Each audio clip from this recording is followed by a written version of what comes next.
my left, and then we go to the further down. So,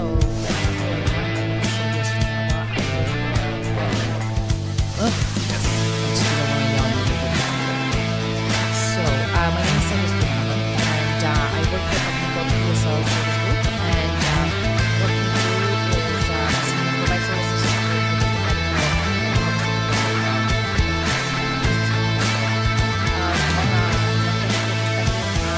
I started in IT in 2005, and I haven't left since, and I went from a sysadmin, wire monkey, like, you know, wiring the, like running through ceilings, through walls, and running all kinds of wires. And all that brought me to management of IT operations, and now I'm in cybersecurity. So right now my current position is Director of Cybersecurity in PSL Group. Just a quick reminder, try to be a little bit closer to the mic so the people online can hear you well. All right. Hi, everyone. My name is Guillaume Ross. I'm Deputy CISO at JupiterOne, which is a security startup vendor. I've led security for multiple startups, but before that I did security in large organizations as well as consulting. So I have experience talking to boards in big companies, but also dealing with boards in startups, which is you know, honestly like a very, very different experience. You know, going from a Fortune 100 to a company with 17 people. So glad to be here. Thank you. Thanks for having me. My name's Dan Elliott. I'm the principal for Zurich Resilient Solutions. We are the cybersecurity consulting wing for Zurich Canada, the big insurance company. I've been in this role for about 6 to 9 months.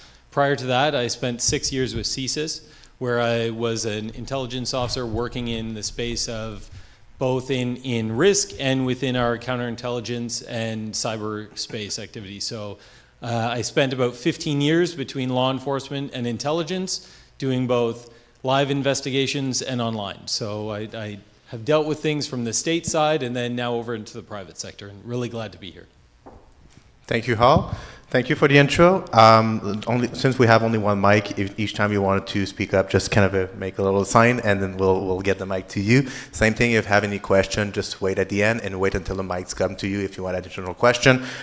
We do, obviously it's the first time I'm doing a stand-up moderation of a panel, so I'll try to do my best. I'm also replacing, as you probably see on the schedule, I'm the replacement moderator, so I'll try to do my best. And first of all, I just wanted to, we have a few questions. So we have questions in three themes, which is attacks and impact, boards and budget, and finally one question on agree or disagree. This is how we're going to run it. So I'll let you decide who starts first and who's inspired by the question. But I mean, the first question is, like, it's at the top of everyone's mind is the APT, the state actor, nation state attack. Like, what is the real threat for organization, ordinary quote-unquote organization or normal organization? How much should they be concerned about APT? Is like all industry and organization APT being targeted by APT? Are they like APT material, quote-unquote? Or what would you suggest them to start in terms of like first step to do in order to be secure? I'll start on this one. I think you might not think you're a target for an APT, but you need to look at who your customers are to be sure that you might not be a target for a supply chain attack. So I think for those of you that work for security vendors, then you know you're obviously at some point going to be a target, but there's a lot of companies that aren't. And I think what's dangerous is when a company that has a pretty low level of security maturity starts talking about, no, these nation state attacks, right? Because now they start worrying about these very complicated attacks by attackers that have a lot of budget and skills, but you haven't done any of the basics. You're getting distracted by, you know, the fancy stuff, and you have no hope of preventing that if you're not even able to prevent, you know, run-of-the-mill malware from getting on your machine. So I think it's important to focus on the right thing and wait until you can address that, right? Like if you're a big APT target and your security maturity is super low, the only thing you can do is improve as fast as you can and hope to be lucky, right? So. On to additional kind of question on this, what is acceptable level, like to start worrying about APT? At what level you should be an organization to say, okay, well, at this point, it's the time to address APT attacks? Yeah, well, I think in my case, as someone who's worked for a lot of security vendors, it's based on who the customers are, right? And as soon as you start selling to these really big, like for example, I'm just going to, let's say you're a small company, you always sold to other small companies, and suddenly you sign a major contract with Apple, right, or Microsoft, or then now you're probably a much bigger target than you were 2 weeks ago. Makes sense. I was going to say, I think we get caught up in the idea that all attacks from APTs are targeted attacks. And APTs are still doing a bit of the spray and pray approach in untargeted attacks, using new vectors or at least new releases of vulnerabilities. So even SMEs are susceptible to these, and we're seeing that in the last 2 or 3 months that we've seen large-scale attacks that are at least state-supported or state-sanctioned, or large-scale criminal groups that originated from traditional APTs, that it's not based on a scale that you're free from that security. It's the basis that if you're using the same tools or similar tools to the large-scale entities, then you're equally susceptible to them, except you don't have the same budget to be able to spend on fancy, as you're saying, fancier security tools. So you have to get down to basics, and you have to do the basics really well, because those are still going to protect you 80% of the time. You're covering off. You don't have to add, 16, 17 different security controls. You hit the basics 6 to 10, and you're going to be safe from the majority of those attacks. Sylvia, do you want to add something? Thank you. So I agree with you on the even the base, like the bare minimum always helps. The way I see it, though, even if you're not targeted, you're always a target, and you shall remain. The moment that you have assets on the edge, somebody will want to have access to them, whether they know what's behind them or not. It's irrelevant. It's a question of you're on the edge, and you will be attacked. Therefore, your basics should always be there, but you will also need. Try and layer your security and try to have a slight overlap between tools, because if one tool doesn't catch it, that does a very similar thing, the second one will certainly catch it, because you're using 2 different vendors. For also like stack your vendors too, because this way you will have a greater coverage on from a how should I say this, vulnerability coverage from what's the term for that? Sorry. Management? Management? Definitions, yes. You will have access to definitions from 2 different vendors, which a lot of times are not now overlapping. So they each have their individual labs. Therefore, you get the best of both worlds, in this case. So all this to say, you're always a target, whether you're targeted or not. You should layer your security, and don't forget, basic antivirus always helps. And educate your users. That's my other thing. You should educate your users, because they are your weakest link. Guillaume, you wanted to step in or say something? I was just going to say, does that mean we need a Huawei firewall to protect from the NSA backdoors, and then you have a Cisco firewall to protect from the Chinese backdoors? It's just a joke.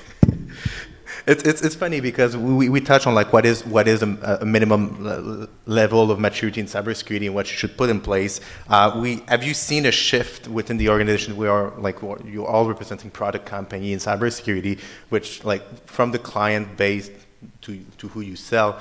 Do you see a shift between investment in prevention and protective technology to remediation and contention of threats? Or basically recover as well. So do you see kind of a shift from protect and early detection to more like recover and response?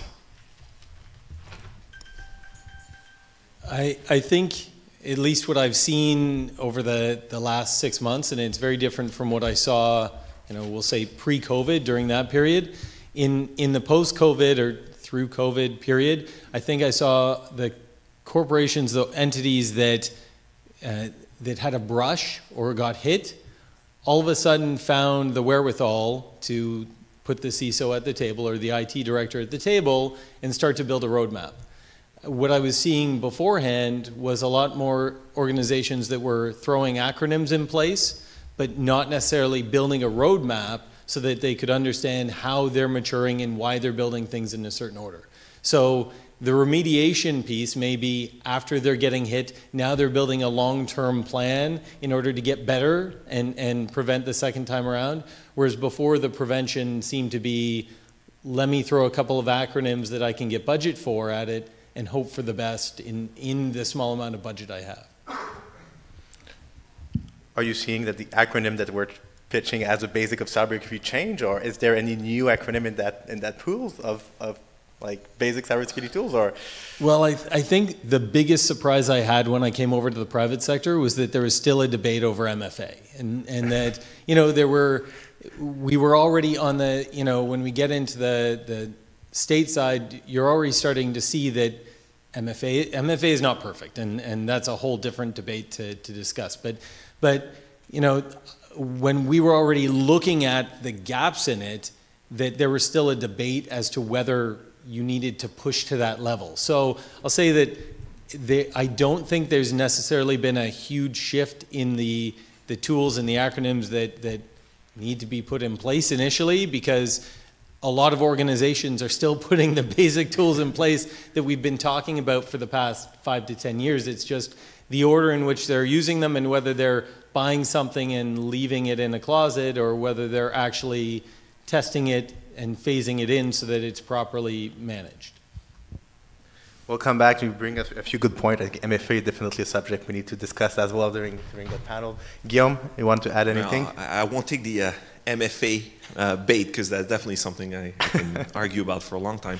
But if we go back to, let's say, protect versus respond and recover, for me, in the last few orgs I've worked in, like internally, because usually the security team would report to me, one thing we did on the protect side was, in security we often think about the CIA triad, confidentiality, integrity, and availability.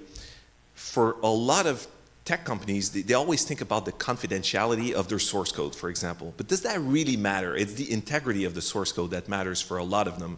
Someone won't just, like you're building a fintech, someone is not suddenly going to compete with you because a little bit of code leaked somewhere. So on the protect side, I try to spend a little bit more on tech and less on people, because it can be automated, right? Like you need to identify all the systems that you have. You can automate that. You need to deploy the protection tools. You can automate that. But when it hits the fan and you need to recover, that's when you're actually going to need a lot of people helping rebuild it, right? There's not a lot of tools. Maybe some of them say they would do that, but would you buy a solution that says if you have a major breach, you just hit this and it will rebuild everything in the right order for your business processes? Would you trust it? No, absolutely not, right? And also, no one is really selling that. If you look at like the NIST functions from left to right, like on identify, there's a lot of tools. Protect, there's a lot of tools. Detect, there's a lot of tools, but you get to respond and recover, and there's way fewer. So for me, it's try to automate everything that's on the left. So when we hit that, left of boom from right of boom that was mentioned in a previous talk, well, then you have more people to do that. I don't want people doing things that automation can do, right? And your protection will never be 100%. So you need to prepare for it. But the other thing I don't like hearing is when people are kind of saying you can't do anything to protect, so you just need to be ready to respond. There's still a lot of low-level attacks you can block, so you can respond to things that matter, right? So yeah, it's true, something will happen. You can make it a minor incident instead of a major one. That's all. That's a win, and you cannot spend 16 hours a week on stupid things when you can be spending that on more important attacks. Sylvia, I'm curious to hear you about this, there's nothing we can do in protect, so therefore we should invest more in remediate, kind of a discourse that we sometimes hear. What do you respond to that? Yeah, I've worked in environments where nothing was done to protect, and we were doing constant incident response for very, very, very preventable issues, right? So, Sylvia, do you want to add anything on? Sure. I echo pretty much everything that you said, and in order for me to continue down that same path, I'd like to also make a distinction. There's a difference between security and compliance. Compliance is not security. So you buying that little extra asset just to do a check mark for a compliance purposes is not going to save you. What's going to save you is you using that appliance and teaching your people to use that appliance to its maximum potential. So I echo literally everything that was said, and I wanted to add this, and also make sure that that you switch your approach from being reactive to proactive. This is what's going to save you. I think I'm going to change my agree-disagree question based on that. So basically, you say like compliance is not security, and I think we all agree on that. But does compliance drive the security at the moment in the industry? That depends. So, depends which organization you're talking about. But compliance from a perspective of NIST and stuff like that, I think these are wonderful. What I do want to see more is people using it. Just it existing doesn't help anyone unless somebody uses it, right?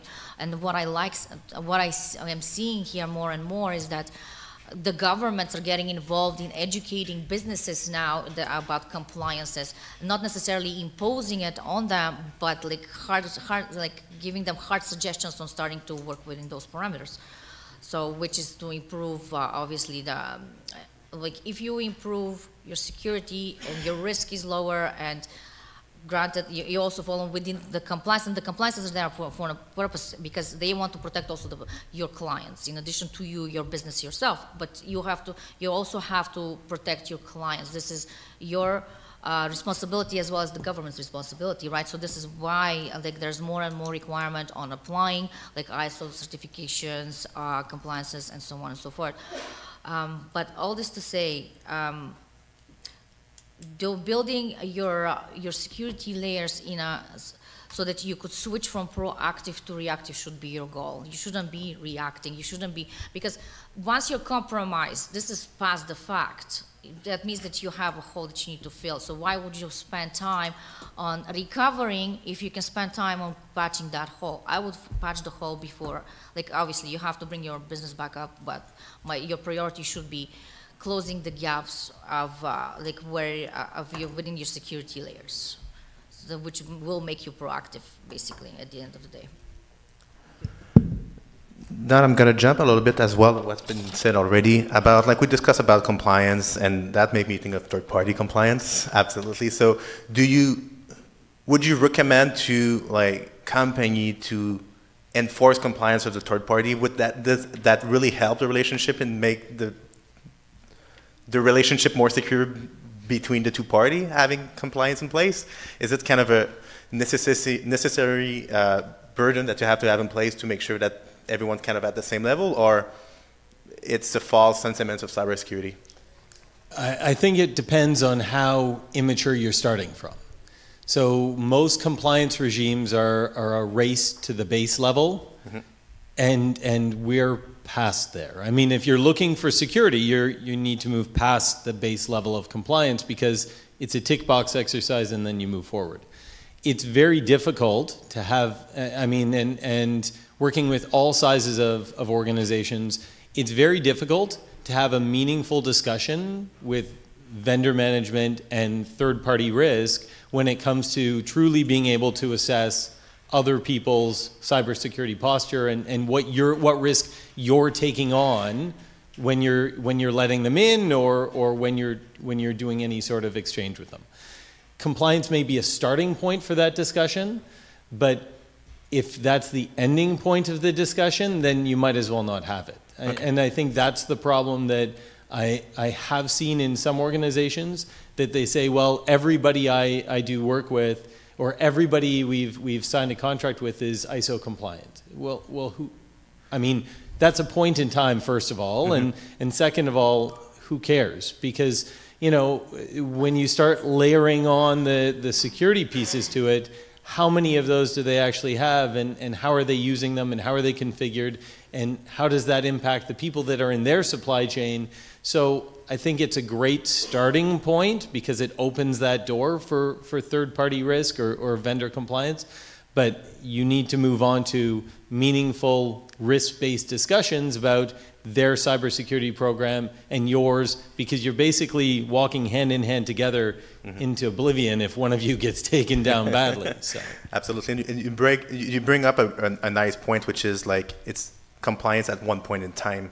How we move that relationship to a continuous overwatch of the different third party is there anything we can do? What concretely we can put in place to actually do that? Yeah, I think there has to be, so I think it's very industry dependent, and it's going to be organizationally dependent. When you get into the large scale organizations, they have formalized ISACs that actually work in these exchange spaces for understanding what they're dealing with in their vendor management space. You need to build a similar relationship if you're down into, you know, we'll call it the middle market or the SME space when you're doing those same exchanges, but it has to be part of a continual exchange, the same way that training and exchanging that information with your own people should be continual and should not be a once a year point in time that I sit through, you know, security exchange training. Mm-hmm. So I think that's the same principle in your supply chain risk that you take on with your human cyber risk in your own organization. Okay. Guillaume, anything to add? I think compliance has nothing to do with security. It's a product thing, right? Like if you're a vendor, why are you SOC 2?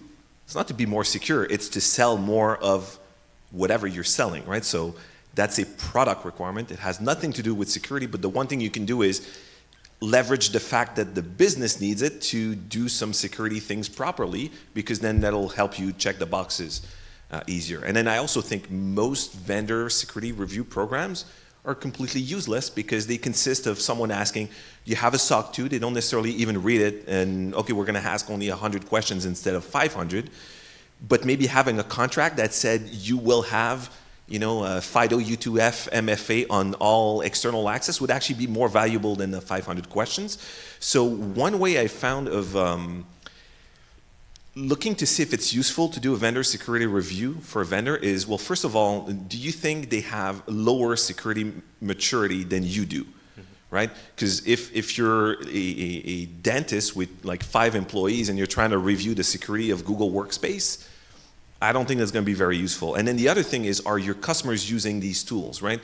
So let's say you use Slack and 75% of your customers use Slack. If Slack has a major security issue that exposes your data, all of your customers are going to be impacted at the same time. So it's not going to be a huge reputational risk to you. So in these cases, when the vendor is obviously much more mature at security than you are, or is used by all of your customers anyway, you might want to spend some time and secure your own environment, or discover these other vendors that you're using that your security team doesn't even know about, because you've got, you know, 7,000 different SaaS vendors. I'll keep the quote, if you have to be compliant, better in the same time try to be more secure. I'll keep that, Guillaume. That's a good point. The other point that we mentioned, the different maturity level, Sylvia, I want you to answer this one. How do you manage the smaller player? Like at the same time, you're a big a bigger corporation, a large corporation. You want to do business with startups and smaller company. How do you help them be at the level you want in terms of cybersecurity? I show them compliance documents. But let me back this up, okay? When I say compliance is not security, and my peer here has mentioned that compliance is a starting point, and that is absolutely correct. Everybody needs to have a guideline to follow. Nobody just knows things and how they happen and what happens to you, whether if you don't know, do them or not. Now, compliance, however, in essence, every time I speak with professionals, what I hear is compliance is an actual, just a test that they are preparing to pass. As opposed to security itself, that's a practice. This is a company culture change. This is you teaching your employees what not to do, what to do. This because everything is all about. If you want to practice security, you need to involve your people. In addition to your automations, in addition to all your tool stacks, because your tool stack is as good as the person who is using it, right? Sorry, what was your question? My question was, how can large organization work with startup in terms of security? if I like the product, what I would do is I would actually tell them, look, in order for us to be able to do business with you, you are going to need to follow some guidelines in order like to put compensating controls on, for example, certain things, right? Like and I try to see how divided is their product away from their company culture itself, right? So, and then based on that, I would suggest them, if you really want to do business with us, I would suggest you either follow the NIST because it's free, because it's a self-test and so on and so forth. Okay. Basically, I would try to bring them up to a standard where I can do business with them securely, but also to kind of show them how to maintain it and not request of them to invest like thousands of dollars in order for them to get an ISO compliance with an external auditor and whatnot, in order for them to actually be able to do business with me. It's just not fair, you know. Mm-hmm. Since I have 3 people that are CISO or have been CISO in different role, you probably have to work with, well, you had to work with boards. There's different level of sophistication of different people on the board. Some understand IT, some don't understand IT, some understand security. So there's all kind of like different understanding of technology and different background. How do you develop a common knowledge between all of the board members? So, and basically, a side question, how you work efficiently with all this different level of sophistication of the people that are on the board?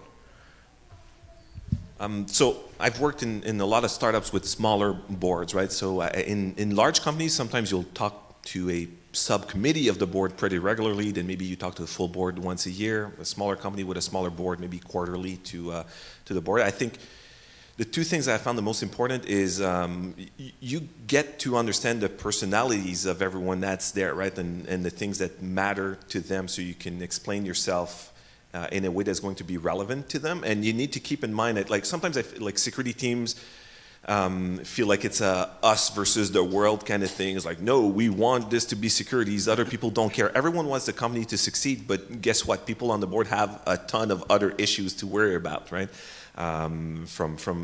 But some of them are more mature, right? Like, I think finance is a more understood field than security. So you really need to understand the personalities. And then as you start discussing with them regularly, be predictable. Don't change your entire format every time you see them. Try to add new things from time to time, but use that same format so it's repeatable, because most of them, they're on multiple boards as well, right? Like, they're not spending 60 hours a week in your company, so they'll look at the notes from last time, so try not to be 100% different. And that's something that I've seen in the past, where you look at a year of board meetings and you look at the security-related content, and it's 100% different every single time, and that's no good for anyone. That's not how you're going to build a relationship going on. Yeah, I think Guillaume hit it square. You have to understand your board members' pain points and what their drivers are, because security is a business driver. You have to take in mentally and out of that area in their concept where it's an expense for the business. And the easiest way to do that is to understand what each board member's pain point is and what their goal is, what is driving them to push them forward to achieve their own goal sitting in that board position and within the organization. And building, it's been said a couple times up here, building a story. You have to be able to tell it in a way that relates to what they're concerned about and relate to the goals that they have for the business, and then you can build on that. And I mean, I always say having a business level tabletop in there in the early days will get anybody interested in it, because it's very quickly that they understand what they know and what they don't know in as fun a way as it can be to go through a breach. Let's put it that way. The most relaxing version of a breach that somebody can go through is a tabletop. So, you know, I'd say that really gets people engaged in what their role might be, or what the information might be, or what they might see, and then relating it back to what they want and what they need.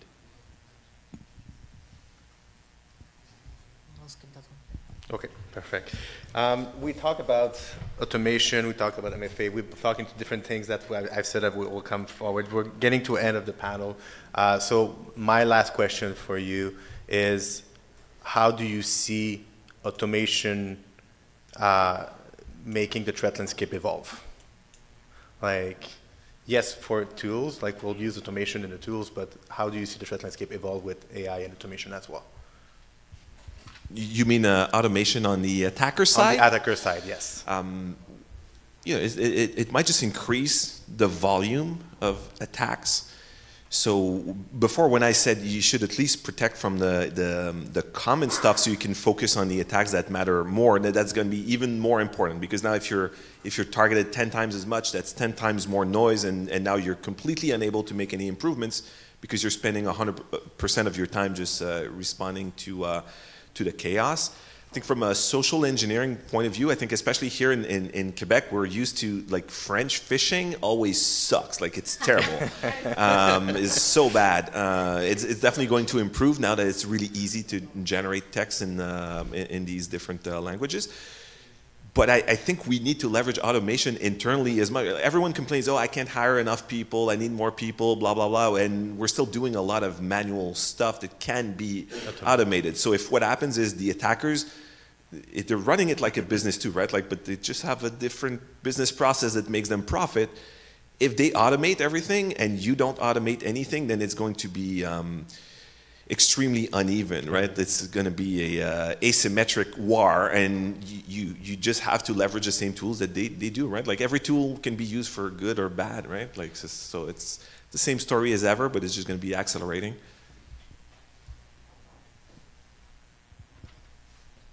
I'm going to steal an analogy that I heard from a CISO last year, and I can't remember who it was. I met him as part of a group, otherwise I'd give him attribution.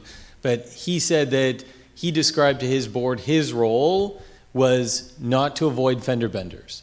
That he was their driver down the road and they were going to get into fender benders, and his role was to avoid the head-on collisions. And what he needed support from them was to put the right tools and the right people in place so that he could limit the frequency of fender benders and put them in good hands before a head-on collision. And I think what automation is allowing the attackers to do is, as Guillaume said, increase the frequency, the potential frequency of those fender benders. So to that point, we need to get better at dealing with those and teach our staff to get better at dealing with those, so that those poorly written social engineering phishing emails are not still working in large quantities. So if we can get better at that low-hanging fruit, then we're going to be, reserve the time to avoid those head-on collisions.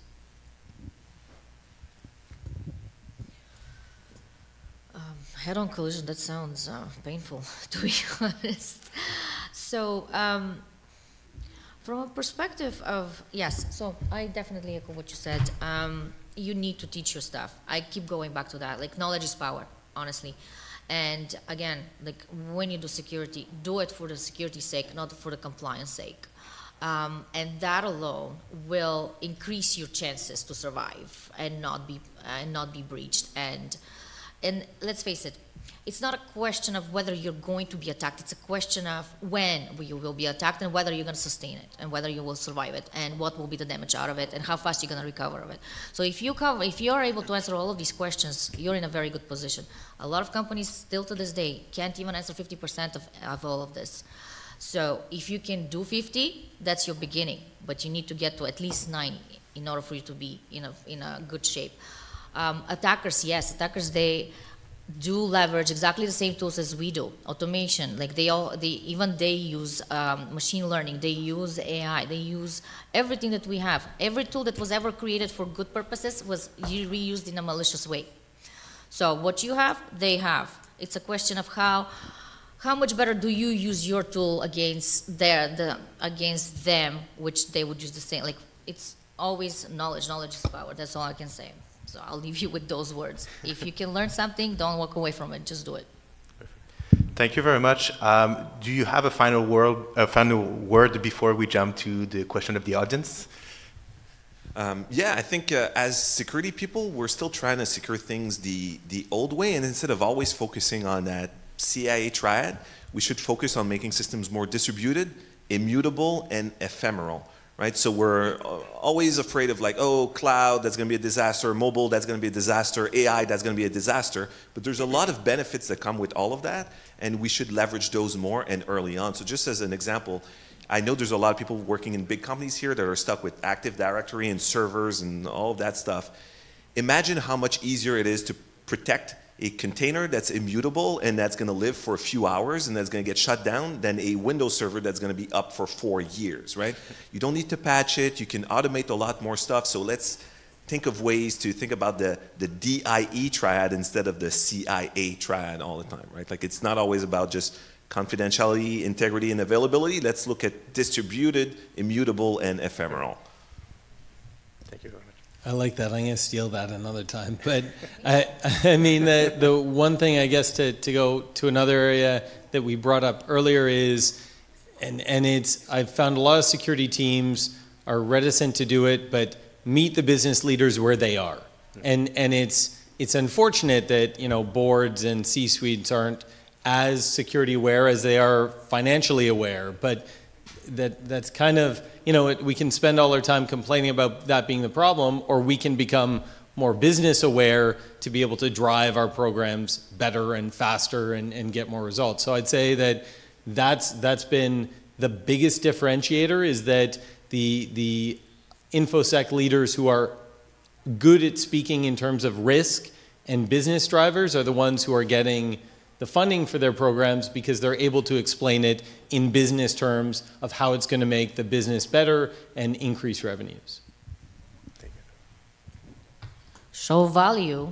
So basically, that's actually, you would think that this is easy, huh? For a technical person to show value to a business person, those two people do not speak the same language. So yes, it's definitely a challenge. So a few words of wisdom from my side. You cannot control the world. Sorry. Should I start over? Or? You cannot control the world, but the best you can do, however, is control your own world. So make sure that whoever decides to come into your world, they have a hell of a time getting somewhere. Put your honeypots everywhere. Do your security edge in, layer your security, and just don't ever give up the fight. Like, never lie down and take it. Like, I'm telling you, no matter how, no matter where you start, is the moment that, so you have to start somewhere. It doesn't matter where you're at right now, but once you start, you just keep on adding and adding and adding, and it's gonna get there. So don't give up. Like I said, you have control over your world, so make sure it's protected. Thank you. Thank you very much. It was enlightening. I'm going to turn it back to the audience. If you have any question. Okay, we have 2 questions. Just wait until you have the mic. 3 questions. First question and then the second one. Thanks for the great panel presentation. I wanted to ask, when you're having the conversations with the C-suite and the board about AI, what will those conversations look like in terms of how should we prepare, what should we look out for, how do we position ourselves as strategic and tactical teams to deal with the inevitable bad guys who would be using AI to come after us? Thank you. Quick answer on my side. I think on the attacker side, if they just generate more of what we know, that's one thing. I don't think we need to actually change anything, but I think what's really important is that we start using these technologies so we know how they work, instead of being afraid of them, right? So you see a lot of stories about people blocking OpenAI completely because people are leaking data to it, and then they don't necessarily understand how the models get trained. They don't understand how they could train their own models for that. So why not start using it with some data that's not too critical, so you get some exposure to it and you can, build your confidence using the tools before you get to, using it on data that matters more. But on the attacker side, to me, it's just, more, faster, bigger volume. Sorry, so just to be clear, so you mean if your board or your C-suite's coming to you talking about their concerns of AI-driven attacks? Okay, so, I mean, if they're coming to you with these concerns, you really, that's for lack of a better way of putting it, that's money in your hand, because you don't have to show them the risk. They're coming to you and saying, I see a risk, now how do I mitigate this? and then you walk them through what those risks are. So you want to have a bit of an answer already. As a group here, there's a ton of smart people in the room to start thinking about what are the risks that threat actors can bring to bear on your organization or organizations like yours using machine learning or using AI algorithms.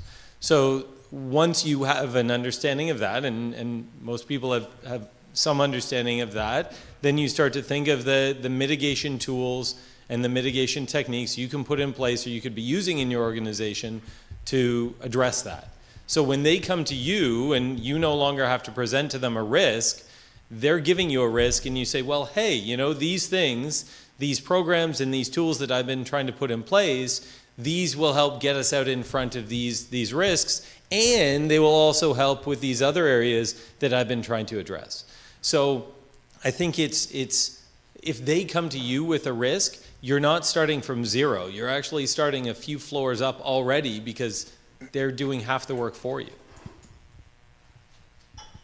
You won the fight because instead of you presenting the board with the problem, the board is presenting you with something that they have identified. So right there, the conversation that gets very confusing between a tech person and a business person is nowhere to be found because you don't need it. The business person already identified that there is an issue with their tech stack.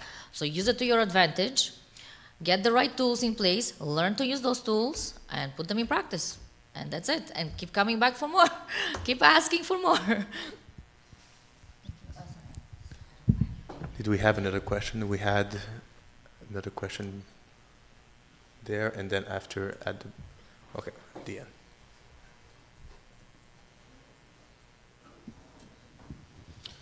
For those of us with a more limited budget, in your opinions, where would you concentrate your budget? On which controls and technologies would you concentrate your budget so that you're addressing the 20% of the vectors that are causing 80% of the problems?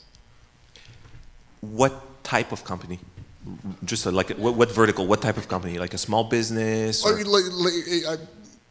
It doesn't really matter. So you're starting out. We've got a number of people here who mentioned they were in startups. So let's start with 50 people. Well, okay, so because if you're a startup, you make software, so I would say you probably want to do something that's related to application security, whereas if you're, I don't know, you're like a landscaping company, then application security is probably not one of your concerns, unless you write some really cool software to automate the stuff. But I would say, first of all, the first thing I would say is try to do as much SaaS as possible. A lot of people are scared of the cloud, blah, blah, blah. It's, you know, the cloud is just somebody else's computer. That being said, no one is able to securely host Microsoft Exchange. So do we really think a landscaping company should not be using Office 365 instead, right? So definitely use as much SaaS as possible. Two-factor authentication, which we could argue about what is good two-factor authentication or not. And then the other one is try to reduce your trust in the endpoints as much as you can. You know you'll never be able to secure laptops. You know, if you're in a big bank, you've got 17 agents, you can be really restrictive with what people can do. In a small company, you can't do that. You're going to go bankrupt. And so I would say try to keep as much of the data on the cloud, not synchronized to machines, and just assume the machines will be breached. And I think for most small companies, if you're all in SaaS, you're doing two-factor properly, and you're not putting too much data directly on the devices, you're probably going to be okay. Don't sue me if you're not. So yes, the type of business you do makes a huge difference in your security tool stack. All that said, depends on your security. Your security strategy should be built based on how many assets you have on the edge. What do you need to protect, and how big is it? And also the type of people that you feel it's best to employ. Because if you're a startup and you do landscaping, let's go with the same analogy. Well, then it's not a startup if they do landscaping. Sure. Okay. let's go. Let's go with software development. Software developer. Okay. In this case, whatever is on the edge, that's what you start protecting. You go edge in.